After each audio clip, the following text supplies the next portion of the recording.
మన కులం వాడికే ఈసారి మన ఓట్లన్నీ వేసి గెలిపించుకోవాలి. మన మతం వాడే ఈ దేశంలో ఉంటే మనకు బాగుంటుంది.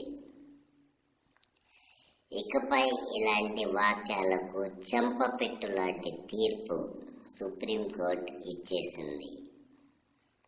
ఎన్నికల ప్రచారంలో భాగంగా ఏ రాజకీయ నాయకుడు మతాన్ని కానీ, కులాన్ని కానీ లేదా భాషను కానీ అడ్డు పెట్టుకొని ఓట్లు అడగరాదని సర్వోన్నత న్యాయస్థానం ఆదేశాలను జారీ చేసింది. ఏ రాజకీయ పార్టీ కూడా విభజన రాజకీయాలు చేయరాదని హెచ్చరించింది.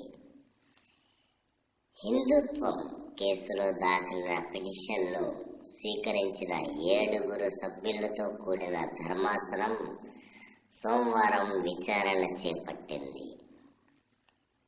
ఎన్నికల ప్రక్రియలో కులమతాలకు ఎలాంటి పాత్ర లేదని, మత విశ్వాసాలు, భగవంతుడిపై నమ్మకము లాంటివి పూర్తిగా వ్యక్తిగతమైనవి.